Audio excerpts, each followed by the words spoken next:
Welcome to the Recovery Toolkit podcast. I'm Richie. I'm going to be your host. Throughout the series, we're going to talk to a range of different people who will give you tools and tips to help manage your recovery. The podcast itself is being brought to you by Epic Restart Foundation, who are a national charity who support people to rebuild a positive life after gambling harm. So today I'm joined by Dan. Dan, do you want to tell us a little bit about how you ended up in recovery in the early days and where you see yourself at the minute? Hi Richie, nice to be here. So for me, recovery was alcohol and drugs. Well, that's what I thought I was coming into recovery for. 14 years I lived the party boy lifestyle. Started Friday, Saturday, Sunday. As it progressed, obviously work got less and less, and the sessions got longer and longer until it was a case of I couldn't live life without it. For me, it was, I got sick and tired of being sick and tired, but everything I'd done in life I associated with drinking drugs. You know, I love my football, but if I went to play football, it was always the pub after. If I went to the pictures or something like that, you went for a few drinks before and a few drinks after. Food, I never ate the food, but it was always drinks. You know, I couldn't separate the two, so I thought I thought there was no life without drinking drugs. What I didn't realise is my life revolved around drinking drugs. And it was a pretty sad existence come the end. I know you've got Dot coming on this podcast, so I'll just talk her up a little bit, but Dot runs obviously Recovery Connections, and I was lucky enough to get a place in their first gated day hab. And what that was like a 6-month treatment centre. I went there pretty much like a full-time job, Monday to Friday. They put activities on the weekend, but I lived at home. And I liked that because for all... I'm 35, I've never lived away from home. So being able to still have the comfort blanket, the safety blanket of home, but while going to do something about it, appealed to us. And if truth be told, the other option was a private treatment centre. My mum and dad were looking for somewhere down south. My dad was going to pretty much bankrupt himself to get us in there. It was going to cost the best part of 12 grand for 28 days. My dad was retired. How it came about getting the help was sort of a breakdown in my dad's front room. What I used to do was I went on cycles, and every so often I'd have a breakdown. What I found come the end was these breakdowns went from maybe being a year apart to 6 months apart to 2 months apart to a month apart to, in the end, it was just one session back after having over 30 days off the drink and drugs that I just broke down instantly. And broke down crying. I was asking my mum and dad to help us in my life. Obviously not what they want to hear when you're the parents of somebody. And I said, right, my mum said to us, do you not think you need some help, son? I said, look, I tell you what, I'll make a deal with you. I'll get some help, but when that help doesn't work, because I know it won't work, you've got to end my life with drinking drugs. Because I thought in my head, I've got you here, there's no chance you're accepting this deal. And without blinking, she just said, deal. I never figured a word. She said, what choice do I have, son? If I don't make the deal, you're going to do it anyway. At least this way I might get my baby boy back. And that was that. The decision to choose Recovery Connections and the 6 months over the 28 days was because the Recovery Connections was through Gates Recovery Partnership. It was part of the NHS. It was funded. And although I was an absolute prick, I still had a little bit of a conscience. And because in my head it wasn't going to work, I didn't want to bankrupt my dad. My dad's retired, like I say, and all the stuff I put him through, for the sake of doing something I didn't think was going to work, I was like, I'll take the free option. And then my head was, that's longer as well, so when that hasn't worked, they can't say I haven't given it a proper go. There's a few things you said in there, Dan, I think, that I want to talk about. So you mentioned you didn't think you had a life without drinking drugs. Yeah. And I think there's a lot of people in recovery that I speak to who go, I didn't want to give it up because I thought there wasn't anything after that, and how's your life changed since you give it up? Do you know what? I'll be honest with you, in the very early days, it was tough because my whole social circle, my whole social life revolved around it. But what I found is the more I got in recovery and the better I got, the more I started to pick up hobbies that actually you don't need drink or drugs for. And actually one of my favourite hobbies, football, what I've realised since getting into recovery is, do you know, when you're not on the missing list every weekend, you actually enjoy football more and you actually turn up. I think I used to make a handful of appearances and meet them back in the bar for a session after. But yeah, so I enjoy my hobbies more. My health, my fitness is much better. Come the end of me drinking and using, really my friends, my social circle were more acquaintances than friends. You know, I had a proper group of school friends, but the further I went into it, they all got kids, families, relationships, and they didn't want to be out every weekend, understandably. And more so than that, they didn't really like at them family events or special occasions. It was like, you know, I was all right up until a certain point, and then I became like a liability. So I think come the end, I was getting invites more out of politeness than because they actually wanted us there, which wasn't a nice feeling because I knew that deep down. But because everything I went to, I liked to make all about me. It was the Dan show. Yeah, you said something there. Early recovery wasn't easy. Yeah. What did your early recovery look like? Part of the treatment centre I was in meant that it was 12-step. I've got a lot to thank the 12 steps for. I'm not quite as engaged with them as I used to be. I won't forget them. I know where it is if I need it, but for me, it's not something that's a necessity in my journey anymore. I don't need to go and sit in the meeting room, but early recovery, certainly, I sat in 12-step meetings. Part of the treatment plan was I had to attend a minimum of 4 a week. Actually, within the first 6 months, the first 2 to 3 months, I struggled, but after that, I kind of replaced the pub with the meeting room. You know, I was there 6 or 7 times a week. What did you get from going to them meetings, Dan, in those early days? It allowed us to build a network of people that didn't just want to go out and drink and use. It allowed us a safe space, ultimately, because that's what I needed. And it gave us a break from my head. But when COVID came along, when I was less than a year clean sober, and it shifted to Zoom, that's when I realised very quickly what I was doing was actually quite unhealthy for my head, because all I'd done is replaced one with the other. And when Zoom came along and everything shifted to Zoom, I've got ADHD, and trying to sit on an online meeting, somebody would start speaking and I'd be like, oh, I'll stick a telly on. I'd mute it, I'd put some music on, I'd be walking around the house doing something else. I wasn't paying any attention, and it just wasn't. So I had a word with my sponsor at the time. He said, well, look, if it's not working for you, there's no point carrying on with it. Why don't you just give me a ring as and when you need to? But I'd suggest at least 2-3 times a week and do it that way. And obviously what that forced us to do was, when we were locked down, was sit in my own head. And that's probably where I got the most growth, because during that period, I had to sit with the one thing I was trying to always distract myself from, me. I touched upon it before. The drink and the drugs might have been what I went to rehab to stop. But actually what I found out when I went to rehab is the drinking drugs was a solution. For a large number of years, they kept us alive. The problem was me. The problem is always me. You know, like today, even after 5 years clean and sober, I find that problems arise, and 99.9% of the time when I strip the problem back, and you'll know this because you get the phone calls quite often, right? When I strip the problem back, right, and look at what the actual problem is, the problem is me and something I either haven't done or have done that I shouldn't have done. Yeah, and are you a problem though, Dan? Because I don't think you're a problem, are you? No, but when I say the problem, I mean the problem always lies within. Yeah, the problem's not the drink or the drugs, is it? Yeah, the problem was always me and my inability to deal with life on life's terms. The problem was always my coping mechanisms weren't healthy coping mechanisms. And the problem today, if I allow it, can be that like sort of those character defects which I picked up over the course of years are still allowed to creep in from time to time.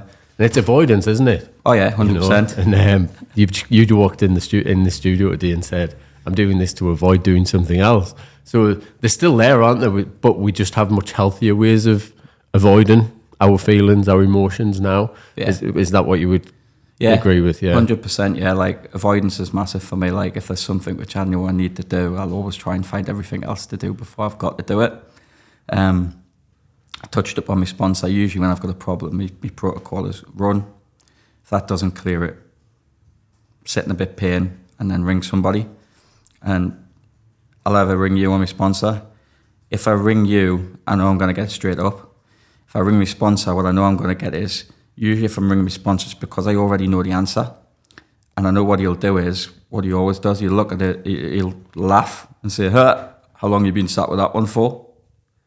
So you mentioned sponsor. What's a sponsor? Because there'll be people listening to this who might not be in 12-step recovery, so might not understand what that's all about. So a sponsor was somebody that took us through the 12 steps and was there for us when I needed guidance, provided suggestions, because that's what they are, the suggestions. Ultimately, it's up to me whether I take them suggestions or not. And the suggestions won't always be right. It's not that they're this know-it-all guru. Quite often what he does is he asks me, he turns it back on me. What do you think you should do? Yeah, so there's a few things you said in that. Sitting in your own head, that's where you create the problems sometimes. Yet in your early recovery, COVID came and you ended up sitting in your head more than you potentially would have had COVID not come around. How did you manage that? I know you've mentioned like speaking more to your sponsor and stuff and not being in online meetings, but what else did you need to do through that period to keep you busy? First year of recovery, I ballooned up to the heaviest I've ever been. I went up to 15.5 stone, put on over 3.5 stone of weight. And you're only 4 foot tall, aren't you? I'm only 4 foot tall, so I look like a boulder ball. But yeah, I chucked myself into health and fitness. Running was always one thing that, like, sort of for years kept us on an even keel. Certainly in the early days of my addiction, what I would do is I would cane it all weekend. Then on the weekend, during the week, I'd go for 2 or 3 runs, which would then sort of balance it back out, ready to cane it again. Multiple knee injuries over the year took that away from us.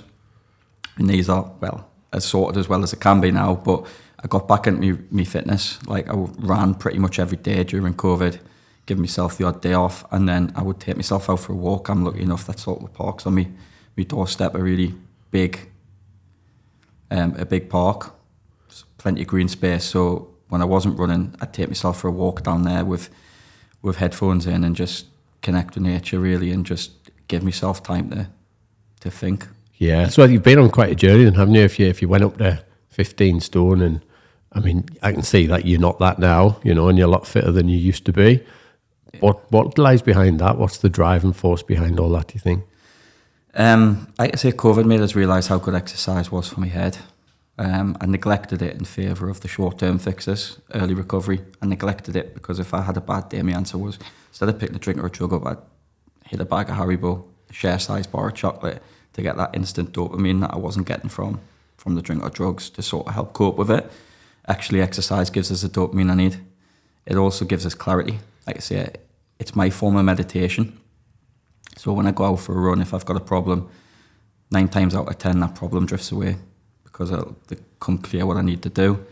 If I've still got the problem when I get back, I know I need to ring people. I'm competitive.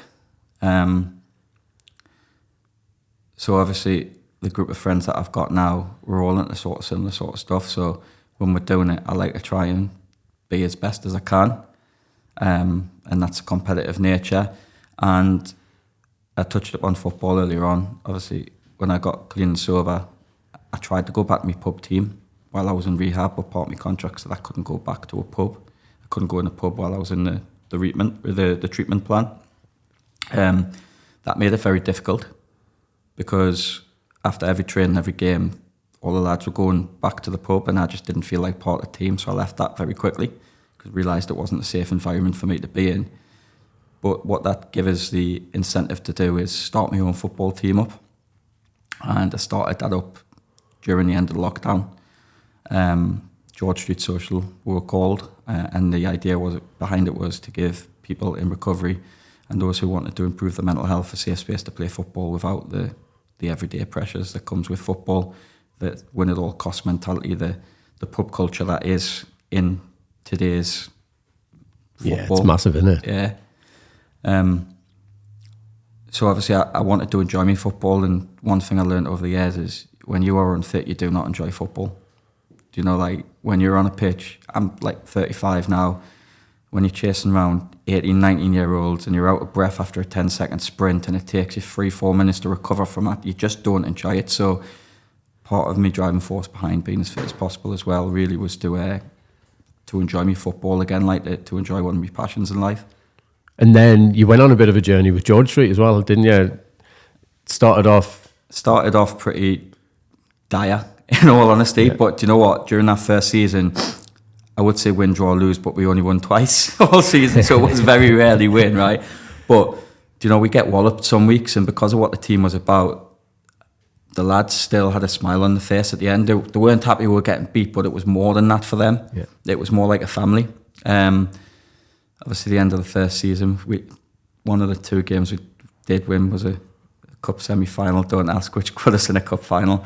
There'll be a few lads keen to point out in that cup final I didn't cover myself in glory and walked off the pitch after about 20 odd minutes due to a red card. So that win at all cost mentality, I said, you know, obviously got lost on that day. But the second season, like, we were underdogs all the way through this proper cup competition. Got seeded in a group with all the top teams in the league. Played the top of the league runaway leaders in the quarters. Played third in the league in the semis. And then played a team that walloped us 8-1 and 5-1 in home and away fixtures in the final. And we beat them all. And, you know, like, I've been part of some pretty decent teams over the years. Might not have always played due to hitting the missing list, but that feeling of winning the cup with them lads far outweighs anything I've ever done before, because by all rights, everybody wrote us off at every stage of that cup. Captain Ross Gardner was playing with COVID. That's how much it meant to him. It was back when the restrictions had lifted and it was up yourself to self-manage, and he was like, no, like, I want to play. Like, that's how much it meant to the lads on there. Like, they wanted to, it meant something to her, like, and that's probably my proudest achievement within football. Would I say in recovery? I've got plenty of proud achievements in recovery, but that's certainly up there. So following that season, winning the cup, then what happened? What happened with George Street after that? Unfortunately, what happens with recovery, right, is when everybody comes in, the first year of recovery, first 18 months of recovery, you've lost everything in addiction. That's the reality of it. If you didn't lose everything, or close to everything, you wouldn't have the kick up the arse you needed to get in recovery. So when they come in, they haven't really got much to do.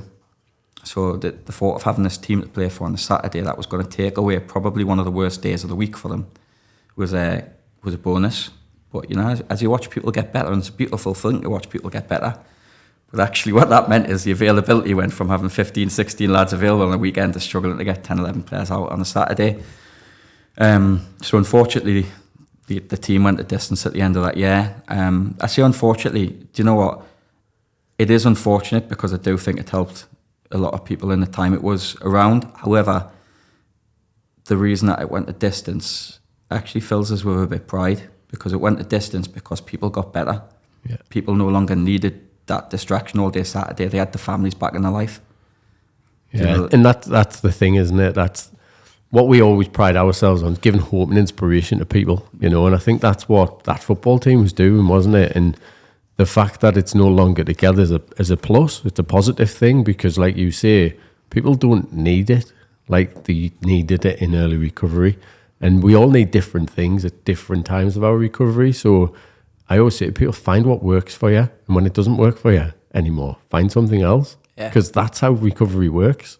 You know, you've got to constantly look for the next thing, or, you know, what serves me at this moment in my recovery. And then decide if 6 months down the line it's still serving you. If it's not, move on to the next thing. I took up like reading, something I never done. I'm still not the best at reading. It takes us a while to read a book, but what you've just said there, one of the things I remember reading quite early on in recovery, which has always stuck with us, is pretty much along the lines there. So our brain's happiest when it's solving problems. Yeah. So do you know, like, once I solve one problem, people sometimes say, why can't you just enjoy the success? And I do need to get better at enjoying the success in the moment. I agree with that. But actually, if I just enjoyed the success and was happy with what I'd achieved, I'd stagnate. And I don't want to stagnate. Do you know what I mean? I didn't come this far to only come this far. I want to continue to grow. And the only way I'm going to continue to grow is for that brain of mine to continue to find new problems for me to solve. So that ties in with what you just said there. I completely agree. Yeah, it's what people say to me all the time. Like, how do you get through so much stuff? How do you do so much work? The other favourite thing people say is, you always fall in shit and go out smelling the roses. But they don't see the work that goes on. And, you know, and I've got a saying, you might see me shine in the light, but you don't see the work I've done in the dark. Yeah. And that's kind of what it's like for me. It's constantly solving problems. Because if I'm not solving a problem, my head's creating problems. Yeah. And that's an awful place to be, you know. So just like you, Dan, it's good to be busy and it's good to be on the go. Sometimes you get to a point of burnout, I think, which I've experienced lately. But that's part of the journey. You've just got to then be kind to yourself, haven't you? Yeah, it's funny. I was having this conversation with one of my friends a couple of days ago, and he was just saying like he's constantly away with work. He's feeling like he's missing out on his family time. And we're talking about burnout. I said, look, like at the minute, it sounds like you're living to work, when actually the purpose of work, in my opinion, like I should be working so I can live a life that I'm happy with, I'm proud of, that I can achieve things that I want to achieve in. And then I thought about myself, as often happens, because like you just said, I can be guilty of burnout from time to time. Like I'll say yes, and then think, shit, I've said yes to 2 or 3 things on that day, which I shouldn't have done. I've said yes to everything that week, right? So I'm going to be absolutely knackered come the end, and then following week I'm going to start in a bad mood because I'm got a hangover. What lies behind that, Dan? Truthfully, I am awful at organisation, and I know I am, right? But if you ask us really what lies behind it, which I'm getting better at, is people pleasing. Do you know, like the automatic... when somebody asks you to do something, in my head, what it was always during active addiction and certainly early recovery was I was desperate to be liked. Yeah. So because I was desperate to be liked, I would people please. If you asked me to do something without thinking, I'd say yes. I'd not think about the consequences of what it was, the pros or the cons. And I'd think it needed an immediate answer. Actually, what I've learned certainly these last 12 months, more than any years, not everything needs an immediate answer. You can't take time to think about it and say, actually, you know what, I need to think about that, let us get back here. And then by doing that, it gives us time to look at pros and cons. If the pros outweigh the cons, then, you know, maybe it is worth doing. If I'm sat there looking at something and the cons are the length of my arm and there's 2 pros on the list, then actually that's when I need to say, I might piss this person off, yeah, or I might annoy them, but you know what? That's not healthy for me, so I'm not going to do it. And there's a big learning curve you've got to go on in recovery, isn't there, to get to that point around knowing what you value, knowing what your true worth is, knowing where to put your time and energy. And these are all questions that you ask yourself at different stages of your recovery journey. And the fact that you're sitting there now sharing that, you've got that awareness, I think that's great, you know, but it's not easy, still not easy to say no, is it? One of the sayings I love is it's easy saying no when there's a bigger yes. So if you know what you're saying yes to, then it's a lot easier to say no to some of the stuff that doesn't really fit in with who you are now. Yeah. And I think that's something that if I can continually try and do, I have a better life. Yeah, 100%. You know, through your recovery, Dan, I know you've been on a bit of a journey, but what have you done to better yourself? You know, you mentioned there reading books, and that wasn't easy for you. But what else have happened in Dan's last 5 years? Do you know how you said you sort of, what was the phrase you used? Falling shit and come out smelling the roses. Yeah. Like I sort of stumble from opportunity to opportunity and think, how did I get that? Actually, the way I've got it when I look back is because of my hard work, which other people have recognised and said, do you know what, actually, maybe you'd be right for that. So I was lucky enough to fall into a role within alternative learning provision. That was a bit of an eye-opener. It was for kids that were kicked out of mainstream education. And I fell into that opportunity because of my history with addiction, really. The sort of kids that end up in these alternative learning provisions, not every one of them, but the majority of them have got some sort of history with addiction, whether it be families or whether they're just starting out on their own journey down that path. I went back to college initially to do a counselling course. When I was in school, I hated school. School was a problem. In my head anyway, school was the problem. I didn't like it. So I disassociated from education as quickly as I could. I decided to go back to counselling to do sort of an access course to college, to do an access course to counselling. And the thought behind that was, it was only 6 weeks. It would give us a taste that if I didn't like it, 6 weeks wasn't too long to find out. From there, I went on to do my level 3 in counselling. That led to me level 4, that led to me level 5, and you just touched upon the avoidance before. The thing I'm avoiding is my final assignment of my level 6, which is due in tomorrow. So yeah, I'm going to be level 6 educated, which is the equivalent to a BSc honours degree in counselling, therapeutic relationships. 5 years ago when you got in recovery, more or less 5 and a bit years ago, did you ever think that would happen? No. Priorities change. I was a salesman. Yeah, I was a salesperson because sales gave us the money I needed to live the lifestyle I thought I needed. When I got into recovery, whilst the job I was in were brilliant at the time, because whilst I was in the treatment centre, they put us on the sick for the full 6 months, because for the first time in my life, I was honest about where I was going. Prior to that, it had always been mental health. No mention of the addiction. As soon as I mentioned the addiction, they were brilliant. But when I tried to go back to that job, I realised that actually, salesperson, after spending 6 months learning the importance of honesty, a salesperson's job, if I'm sat there in front of you trying to sell you something, is to make you believe you're getting the best deal possible while taking as much money as possible from you as I can. So what started the wrangle was at the end of the calls, when a customer would say, or a client would say, "Is that the best you can do?" And for the first time ever, I had this horrible feeling inside his conscience, because I'm sat there thinking, I know I'm making quite a bit of money off you. That's my bonus. I can do better. It's that horrible predicament you find yourself in, isn't it? So that's what made us realise that was no longer for me. When you ask about five and a bit year ago, did I ever think I'd be where I am? Actually, no, because I thought in my head I'd go through treatment and I'd go back to sales and I'd be much better at my job, because I no longer have the weight of the addiction tying us down. Yeah. Actually, what I learned was that job wasn't for me. Yeah. And I think that's important, because for me, recovery, and loads of people have different versions of what recovery is, but for me, recovery is finding out who I am. Yeah. That's it. Who is authentic Richie? You know, and if I can find out who authentic Richie is and then start living my life like that, I have a better life. And surely everybody, if they have the ability to do that, they start having a better life. They live more congruent with their values. They live more congruent with actually who they are. And I think that's what you found out was the old life was just serving its purpose at that time. But now that I've learned and I've got more self-awareness and understanding of myself, I can start putting time and energy into stuff that, you know, still pays, because it's important and we need jobs and we need to make money, but actually it gives you worth, gives you purpose.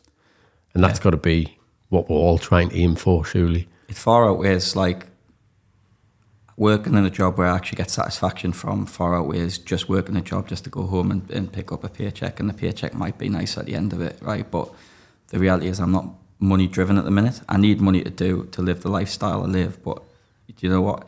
In terms of the lifestyle I live today, I do far more now than I ever used to do. However, my lifestyle is far more simplistic. Do you know, when I was in active addiction, it was constantly worrying about where that bit of money was going to come from to pay that one, to pay that one, to get on this session, to go to his birthday, to go away to that stag do, right? I don't have any of that now. Don't get us wrong, I'm not rich, but I've got enough to live the lifestyle I want to live. And actually, when I look back at the lifestyle I used to live, I do far more now on less money than what I used to do back in the day. Yeah, and that's the truth of it, isn't it? Yeah. The things I enjoy the most, walking, cost nothing. You know, jump in the car might cost you 20 quid in petrol for a full weekend in the Lake District or something. Do you know what I mean? Like, they're the things that I found out about me that I enjoy the most. You know, playing golf. Obviously, I've got to pay a golf subscription, but once you pay that, you can play as much as you want. So it's finding them things in your life, in your recovery, that replace the old habits, basically, aren't they? Because that's what they become. They become new habits. Something we ask everybody on the podcast, Dan, what's the 3 to 5 things that you have in your toolbox now that massively help you in your recovery and life? Exercise, like running, for me is massive. I've said it 2 or 3 times already. If I've got a problem, first protocol is to run. If the problem's still there, that leads on to my next one. I know I need to talk to somebody. And I never used to talk. Like, I was that volcano. What I'd do is it would get kept in. I'd get kept in. It'd get kept in. Like, just suppressed with drinking drugs until eventually I'd have a breakdown and it would all come out, it would erupt. So the second one is being able to talk to somebody. Not only being able to talk to somebody, be able to get vulnerable. I know me and you have conversations on the regular, and surface level conversations, like, they're boring. Yeah, they're boring. Like, I prefer them, but they're very uncomfortable. So they are uncomfortable, but I prefer them because they're uncomfortable, because when I'm uncomfortable, I know I'm growing. So I prefer the deeper conversations because they're the ones that mean more. Yeah, I used to say I just don't like people. Yeah. That was my story. I don't like people, and it's not. I love people. I love people. I don't like small talk. Yeah. I don't just like being around people for the sake of being around people. But like you say, I like depth. Yeah. I like depth, and I just like human behavior. And you can't start understanding somebody until you start having a real conversation at depth with people, I don't think. And that's where I get the most sort of connection from, is when we go down that path with people. Yeah, I agree. And then the final one is cold water. So I like cold water therapy. I've got a pod in my garden. I used to get down the sea quite regular. I'm not going to lie, I have become quite lazy since I got the pod in my garden, and I don't get down the sea anywhere near as much as I should. But actually just sitting in the cold water for a bit, it allows us, again, like the run, it allows us time to process thoughts in my head. It's a form of meditation. And it's a way of calming my head and just setting us up for my days. I try and do it as often as I can. However, one thing I did notice, right, is I started September last year doing daily dips, right? And you mentioned healthy habits, and whilst this is definitely a healthy habit for us, it actually became quite unhealthy, because some nights it would be 9 o'clock at night, lashing down the rain outside, and I've not been in that pod yet. And I dragged myself in it, not because of the benefit I was getting, but because I'd done 150 days and I didn't want to start back at day one. Yeah. Luckily for me, what happened, luckily or unluckily, whatever way you want to put it, is I climbed Mount Toolkit in Morocco recently, and I came back with a stomach bug. Couldn't keep nothing down. I was ill, couldn't get out of bed. Like, it wiped us out completely. And I remember the first morning I was lying on the sofa thinking, I need to go in that pod, but I was sweating but shivering at the same time. And I took a decision that was really uncomfortable for that day, that I wasn't going in. So I broke a streak. And then I thought about it the next day, and I was like, I'm not going in today either because I'm still not well. And it was about 10 days I went without it until I felt ready to go back in. And what was initially really, really uncomfortable actually has done us the world of good, because now maybe I go in 4 or 5 times a week. The pressure isn't there to make sure I go in, and I'm not doing it for the sake of doing it. Like, I'm doing it because I need it or because I want to do it. Whereas it had got to the point where I was doing it because I had 250 days. Yeah, I think we spoke about this on a few different podcasts now, is any healthy coping strategy can become unhealthy. 100%. Any. And it's about that relationship you have with that thing rather than the thing, if that makes sense, the relationship with it. And if that's the thing that we've got to learn to manage, because we got into addiction because we were probably a little bit obsessive. Yeah. You know, and we found something that relieved the pain or the discomfort that we found ourselves in normal life. But that also happens in recovery as well. We can still just find something to avoid, but we get obsessive still. That's something we need to be aware of, I think. In terms of, I know you mentioned Mount Tookbal there. I know you've been doing something to celebrate your 5 years. Yeah. Do you want to tell us a little bit about that? So to raise money for Recovery Connections, I don't say this lightly, but like, Recovery Connections gave us my life back. I might have done the work, but the reality is, without that framework and that structure, like, one, I wouldn't have had the hope I needed to get my life back, and two, without that framework and structure, I wouldn't have been able to do the work. So, not to take anything away from me, but I owe a hell of a lot of my recovery today to Recovery Connections, because they helped us lay the foundations. The foundations have then allowed us to flourish, to grow. But April 10th, I turned 5 years in recovery, and I came up with the idea I wanted to do 5 challenges for 5 years of recovery. The first one was on the 13th of April, around the 22k in Ibiza. Really, really happy with that. It was amazing.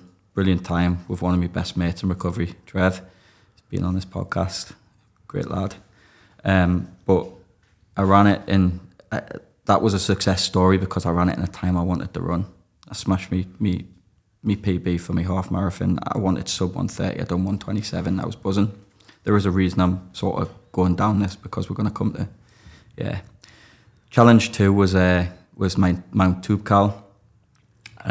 Proper surreal experience, I'm not going to lie. The altitude played with your head when you were climbing. I'm probably the most underprepared person in the world when it comes to doing stuff. And I was not expecting snow in the mountain in North Africa, or rain, or for it to be minus temperatures when you got up near the top.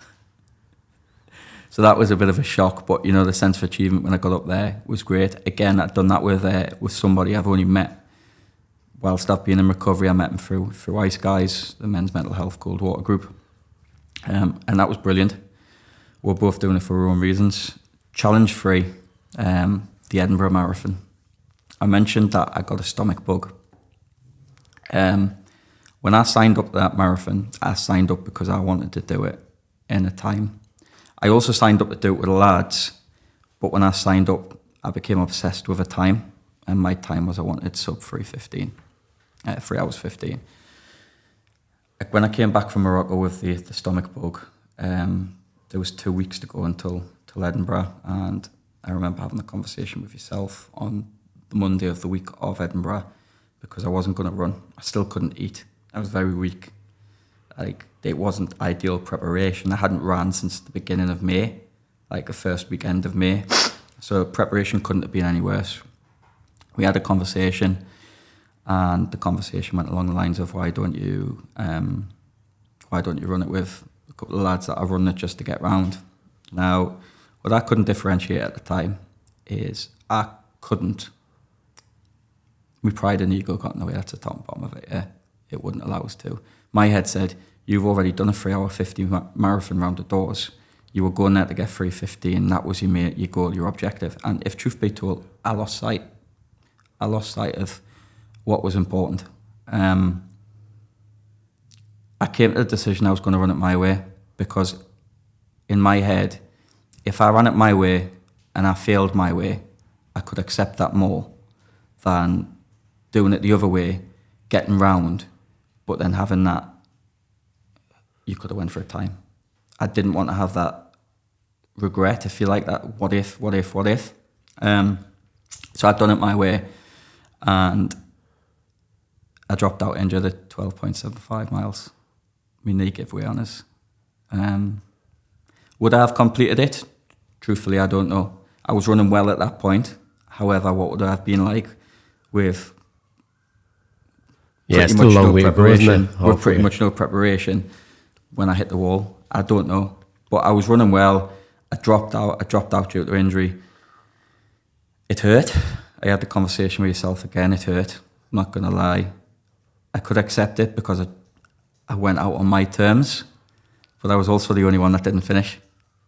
So yeah, so that brought a whole another wave of feelings and emotions, if you like. What have I learned from that?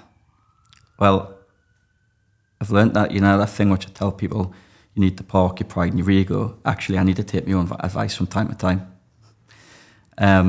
Challenge 4 is next weekend.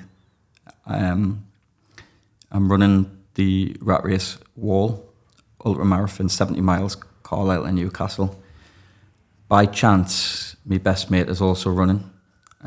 We didn't sign up to do it together. I found out a couple of months ago he was going to be running it. On the Monday, when we got back from after Edinburgh, I rang my best mate and said, look, I know you weren't going for a time and I wanted to do it within 12 to 14 hours. However, this has happened at Edinburgh. It's made us reevaluate. You've been sort of I'd call him my day one. It was by chance we sat next to each other on on the first day of secondary school. He's been my best mate ever since. I love his two little ones to bits, and especially his daughter. I've got a relationship with her that I would never have had if it wasn't for recovery. Like, he trusts her with her, and that's massive. So I said to him, I said, like, let's park me looking for time. Let's just get round it together. And that's what we're going to do. And love that. And that's the lesson, isn't it? I think, obviously, Edinburgh didn't go the way you wanted it to, but you've learned from it. Yeah. And actually, the fact that you can sit there and say, you know, my pride and ego got in the way a little bit, and now I'm going to move forward in a different way with stuff. That's the lesson. That's learning. That's recovery for you. What's the fifth one? The fifth one is a 100-mile ultra. Yeah. It's just the standard 100-mile. The end of September. I got a bit carried away last year when I was looking at these things. I seen a 70-mile, and I thought, well, because I'd went from 22k to climbing a mountain to a marathon to an ultra marathon, they've all went up in difficulty as the challenges progressed. So I was like, right, what can I do that's going to top the 70-mile ultra? Was that your ego down or not? Or was that just the challenge? Like, because I know you're competitive and you like that. A little bit of an ego, but I like to push my body to see what it's capable of. I used to say push my body to extremes, but actually this last year I've also learned pushing your body to extremes isn't necessarily healthy. You know, if you're doing it constantly to push and push and push, then is that healthy? Is it my ego? I would like to be able to say I've done a 100-mile ultra. So I guess in that sense you could say yes, it is. But it's about seeing what I'm capable of. And you know what? That might be one that I fail. I'm not saying I'm going to fail because I don't want to sort of start preempting that. But what I've also come to accept as part of this challenge, what Edinburgh taught us is, do you know what? Not every challenge is going to be a success. Yeah. Fail, first attempt. I think you measure success in lots of different ways though, Dan, can't you? I think if you're measuring success on Edinburgh Marathon being 3 hours and 15, it wasn't a success. But actually, I think it's been more successful for Dan and Dan's recovery and Dan's It depends view what on way you life. look at it, doesn't it? Like, if you're talking about it as in successes, did you complete the challenge? Then, you know, no, I didn't. But actually, what did I get out the back of it? Probably far more than what I would have done had I have done the time. Because had I have done the time, I would have had the medal. Yeah, I chucked a bit of a tantrum. The medical tent tried to take us through to get me medal at the end. I was like, I didn't complete it, I don't want it. Yeah, so I haven't got my medal, I haven't got my t-shirt I paid for because pride and ego kicked in. Yeah. But, you know, what I got from it mentally out the back of that is something I wouldn't have got had I have done that, right, what my head would have told me is I'm invincible. Yeah, I don't need to train for myself. I am invincible. I don't need to train. Yeah. Not only do I not need to train, right, I can rock up to these things and my mindset will get us through, right? And I am a big believer of mindset, and mindset will get you through stuff in terms of completing stuff if you try to do it in the right way. I didn't try to do it in the right way. I decided I was going to go balls to the wall, and if I failed, I failed. That wasn't the right way. The right way to do it, to get through with a mindset, would have been to dial it right back, rein the pride and ego in, and just get round. And that would have been the right way to do it with mindset. My mindset, I believe now, was probably about 75%, 80% designed to fail. If I had a perfect day with perfect conditions, which you know yourself, the conditions were anything but, do you know what? There is 10, 20% chance my mindset might have got us through in the way I wanted it to. But realistically, everything went against us that day. Yeah. And I still didn't change. I think the important thing though, Dan, is you learn more from your failures, don't you? And I think that's the message for anybody listening is setbacks happen. You know, we've had loads of them in recovery, absolutely hundreds of them. And, you know, we might not have drank, used drugs or gambled in my case, but I've still acted out of, you know, awful behaviour. I've still been what I call a twat. I've still done stuff that I shouldn't have done. But you learn from it. That's the joy of recovery. You know, we're not perfect. We're not trying to be perfect. We're just trying to make progress. We're trying to get a little bit better. We're trying to learn more about ourselves as we go through this journey. Do you know what? What I heard early recovery is you've got to try and keep yourself middle of the boat, right? And what I've learned going later recovery is, pardon the French, it's absolute bollocks. I don't want to be middle of the boat. I was a zombie in addiction, right? Didn't feel anything. I want to feel them extreme highs of achieving something I've never achieved before. And do you know what? I want to feel them extreme lows when I don't, because it means it meant something to us. Yeah. Not only did it mean something to us, it's where I learned the most. Like, I didn't get in recovery to be a zombie, to sleepwalk. I got in recovery to feel, to know how to feel. Sometimes it's really uncomfortable. Yeah. And that's the joy, isn't it? Sometimes it's really uncomfortable, but I don't need to go down, don't need to use the old behaviours. I don't need to go back down them old things. But actually, when I have them real highs, top of that mountain, what an experience, what a feeling, you know. And I think that's recovery for me, you know, being able to experience the highs and experience the lows without needing to avoid or act out or be a dick. Then, you know, you're making progress. But Dan, I want to thank you for your honesty. I want to thank you for your vulnerability. For those that didn't know, this is our second time having a conversation, and we've had a very different conversation. But it's been a pleasure to have you on, mate, and thanks for your friendship and good luck at the wall. Thanks for having us, and thank you. Pleasure. Cheers.